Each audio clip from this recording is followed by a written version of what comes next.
Good morning, student. Today we start types of bill of exchange. In previous video, we study of meaning of bill of exchange, characteristics of bill of exchange, specimen and importance of bill of exchange, and we study calculation of due date. Today we start our type of bill of exchange. जो हमारे bill of exchange होते हैं वो कितने time के होते हैं. First है from the view point of term. Term यानी ड्यूरेशन के पॉइंट ऑफ व्यू से देखें तो हमारे जो बिल्स ऑफ एक्सचेंज है ये टू टाइप के होते हैं, साइड बिल्स एंड टेन्योर और time bill.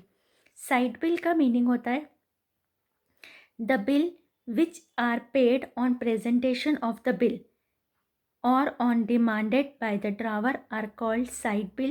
Those are also called demand bill. ऐसे बिल जिनका पेमेंट जब वो प्रेजेंट होंगे, जो पेमेंट करने वाला है, जो क्रेडिट परचेज़र है, जब उसके सामने प्रेजेंट होंगे तब उनका पेमेंट होगा. इनको हम डिमांड बिल भी कहते हैं क्योंकि जब इसमें ड्रावर डिमांड करेगा, उसको लेकर के प्रेजेंट होगा, तब इन बिल का पेमेंट होगा. टेन्योर बिल और time bill, these bill which are to be paid on the expiry of term on a particular date are called time bill. ऐसे बिल जो एक स्पेसिफिक टाइम के बाद एक्सपायर होंगे, उसका जब ड्यूरेशन पूरा होगा तब उनका पेमेंट होता है, that is called time bill. Second, from the view point of place, जो प्लेस के पॉइंट ऑफ व्यू से होते, inland bills and foreign bill. Inland bills का मीनिंग है when the drawer, drawee and the holder of the bill belong to the same country, bill is called inland bill. जब हमारा drawer, ड्रावी और holder एक ही country के होते हैं, same country के होते हैं, तो ये हमारे इनलैंड बिल होते हैं. Foreign bills, bill used in international trade is called foreign bill. जब हम इंटरनेशनल ट्रेड में बिल का यूज़ करते हैं तो वो हमारे फॉरेन बिल होते हैं. In this drawer of bill and acceptor both belong to different countries. यहाँ पर एक्सेप्टर और ड्रावर दोनों अलग अलग कंट्री से बिलोंग करते हैं, तो that is called our foreign bill. Third, from the point of view of commercial transaction. First, trade bills, bills made for settling payments for purchases and sales are called trade bills. Second, accommodation bill, the bill drawn for financial help of each other are called accommodation bill. ऐसे bill जो traders एक दूसरे की help के लिए लिखते हैं वो एकोमोडेशन बिल होते हैं. और ट्रेड बिल्स जो परचेज और सेल्स हुआ है गुड्स और सर्विसेज का, उसके लिए जो बिल लिखे गए हैं that is called trade bill. Third है from the receiver's point of view.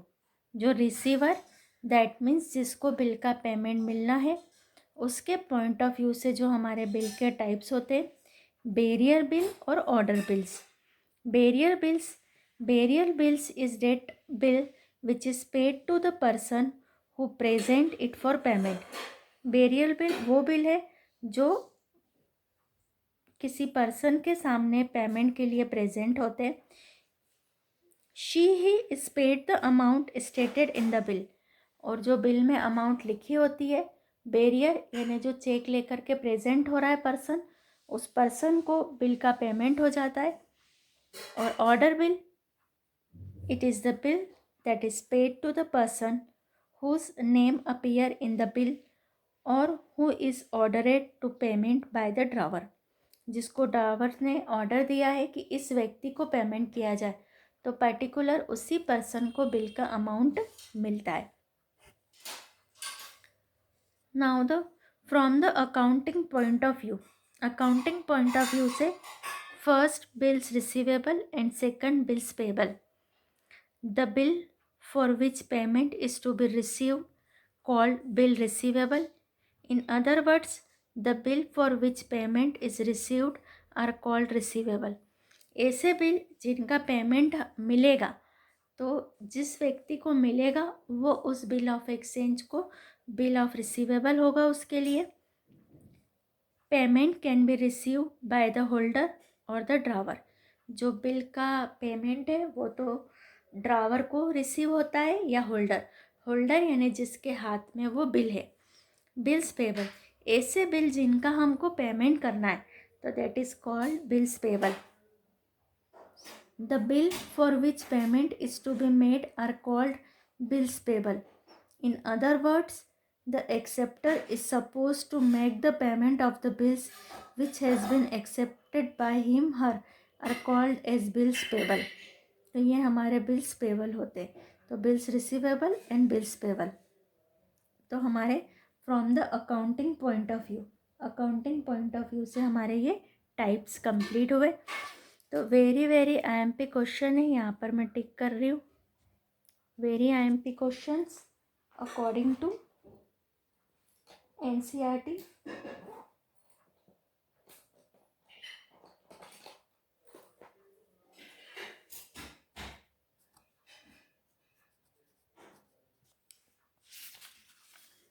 Now another very IMP question is difference between bills receivable and bills payable। Bills receivable और बिल्स पेबल में क्या डिफरेंस है? अभी हमने जो अकाउंटिंग पॉइंट ऑफ व्यू में types पढ़े हैं उसमें हमारा बिल्स रिसीवेबल भी आया है और बिल्स पेबल भी आया है। तो ऐसे बिल जिनका पेमेंट मिलना है दैट इज़ कॉल्ड रिसीवेबल, और ऐसे बिल जिनका पेमेंट करना है that is called bills payable. Payment, first basis of differences is payment। Businessman receive the payment of this bill. Businessman को बिल्स रिसीवेबल का पेमेंट मिलता है, रिसीव होता है। And businessman make the payment of this bill, और businessman इस bill का payment करता है।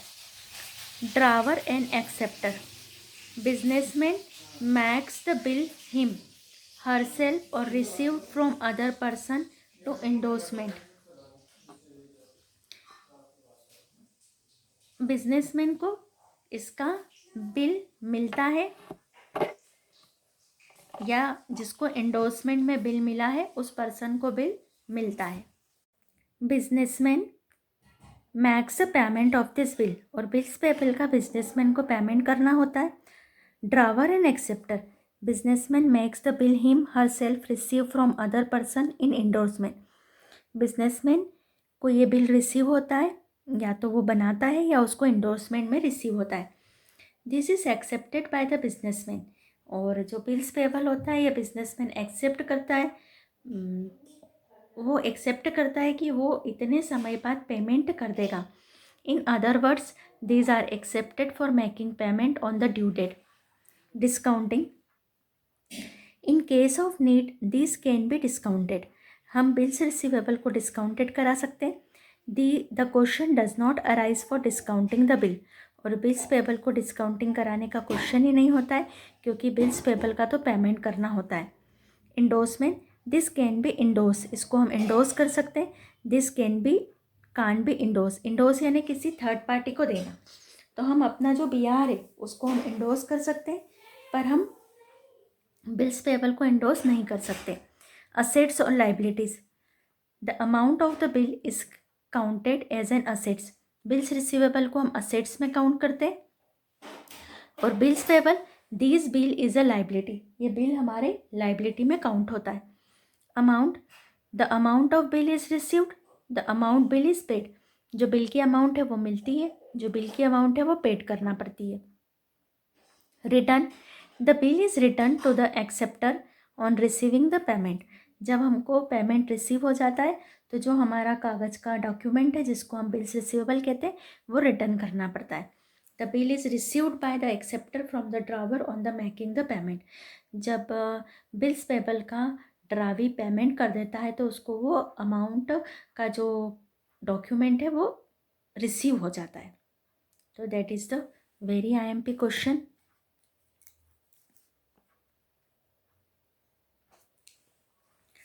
नाउ अब हम थोड़ी सी थ्योरी को छोड़ करके मैं आपको कुछ जनरल एंट्री दे रही हूँ जो लर्न करना है। अब यहाँ पर हमारा स्टार्ट होता है book keeping of bill of transaction. Transaction की हम अकाउंटिंग कैसे करते हैं? Drawer's make the bill which is accepted by the drawee. Drawer एक बिल बनाता है जिसको ड्रावी एक्सेप्ट करता है। Therefore drawee is also called the acceptor, तो हम ड्रावी को एक्सेप्टर भी कहते हैं। After accepting the bill, acceptor return it back to the drawer. Drawer has to receive the payment of the bill. Therefore, she record the bill in bills receivable account. क्योंकि drawer को payment receive होता है, इसलिए drawer अपने यहाँ bills receivable account maintain करता है।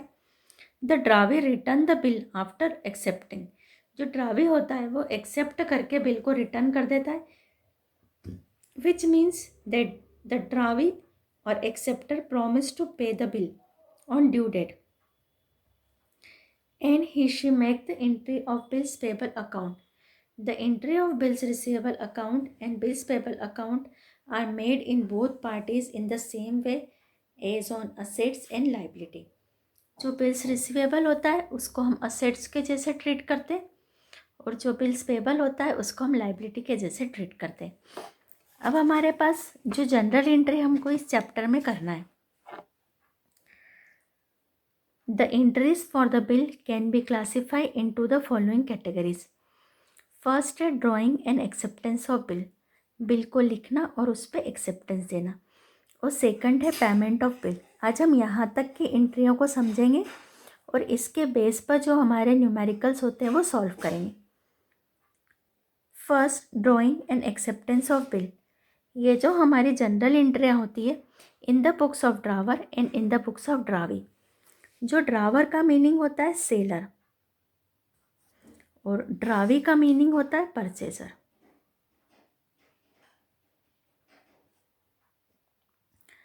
तो ड्रावर की एंट्री होती है जब बिल को लिखा जाता है। Bills receivable account debit to acceptor, acceptor यानी दूसरा व्यक्ति जो क्रेडिट परचेजर है। और in the books of drawee, drawer's personal account debit to bills payable. Drawer का नरेशन होता है एक्सेप्टेंस रिसीव्ड, क्योंकि इसको एक्सेप्टेंस मिली है। और ड्रावी क्या, एक्सेप्टेंस गिवन, ड्रावी एक्सेप्टेंस देता है। जब पेमेंट होता है तो हमको पता है कि ड्रावी इज़ अ क्रेडिट सेलर, जिसने गुड्स क्रेडिट सेल्स किया है, तो इसको बिल्स रिसीवेबल मिलता है क्योंकि इसको पेमेंट मिलना है। तो ड्यू डेट पर इसको पेमेंट मिलता है, cash account debit to bills receivable. और एक्सेप्टर जिसने एक्सेप्ट किया है कि वो पेमेंट करेगा, तो bills payable account debit to cash. तो ये आपको जनरल एंट्री आज लर्न करनी है। इसके बेस पर हम न्यूमेरिकल देखेंगे। Illustration number first.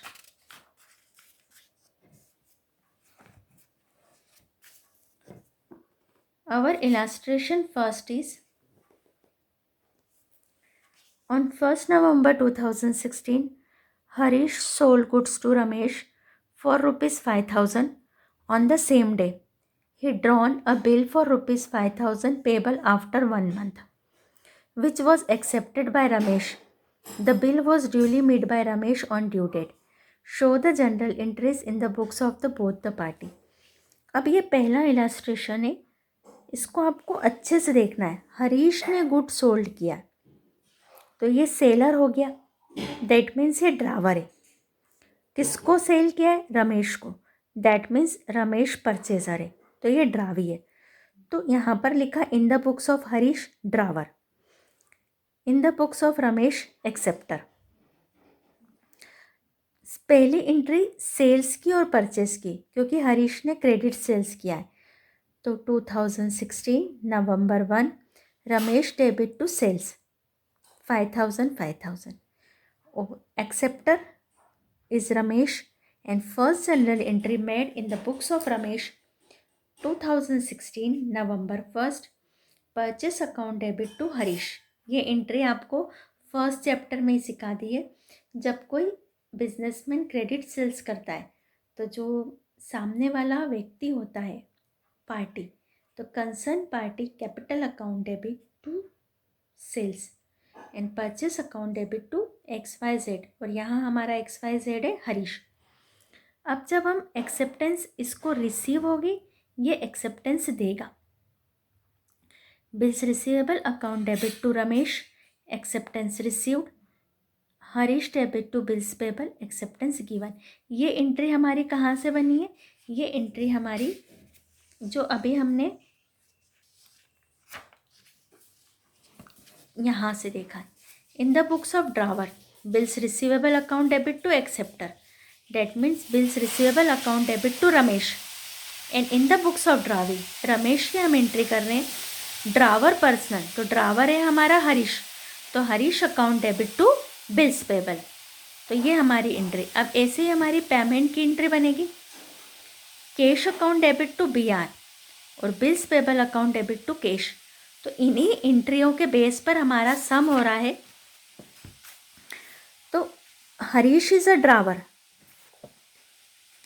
हरीश हमारा ड्रावर है, इसने क्रेडिट सेल्स करा है, इसको बिल की एक्सेप्टेंस मिली है, इसके लिए वो बिल बी आर है। बिल्स रिसीवेबल को शॉर्ट में हम बी आर बोल देते, तो बिल्स रिसीवेबल है, दैट मीन्स ड्यू डेट पर इसको पेमेंट मिलेगा। अब ड्यू डेट निकालने की बात आई तो फिर हम क्वेश्चन पर जाएंगे। बिल हमने लिखा है ऑन 1 नवंबर 2016 को और 1 मंथ लिखा है, तो नवंबर से दिसंबर 1 मंथ और 3 डेज ग्रेस के, तो 4 December is our due date. Clear? That means 4 दिसंबर को हरीश को पेमेंट मिलेगा। Cash account debit to bills receivable, payment of the bill received, 5000 का बिल का हमको पेमेंट मिल गया। जो रमेश है एक्सेप्टर है वो पेमेंट करेगा December 4, bills payable account debit to cash, paid the bill, bill का पेमेंट हुआ। तो आज आप लोगों के लिए ये बिल्कुल 100% आपको आज ही पूरी जो 4 जनरल एंट्री दी है वो आपको लर्न करना है, because without learning this journal entry our next topic discounting of bill, ये जो आपका नेक्स्ट स्टार्ट होगा डिस्काउंटिंग ऑफ, ये पॉसिबल ही नहीं होगा अगर आपने आज का लेक्चर में जो जनरल एंट्री है वो आज ही लर्न नहीं करी है। तो that is a compulsory for all students to learn this journal entry and solve the illustration first, क्योंकि in tomorrow video we start our journal entry और इस चैप्टर में से भी आपका जो रिटायरिंग और रिन्यूअल है, तो ये जो आपका टॉपिक है 6 और 7, 8 ये हटा दिया है अकॉर्डिंग टू डिलीटेड कोर्स, तो रिटायरिंग एंड रिन्यूअल हट गया है हमारा, तो ऑलरेडी हमारा चैप्टर छोटा हो चुका है। तो डैट मीन्स आपको जितना चैप्टर है, क्योंकि जनरल एंट्री के बेस पर है, without the learning general entry not possible, तो ये आपको प्रैक्टिस करना है आज।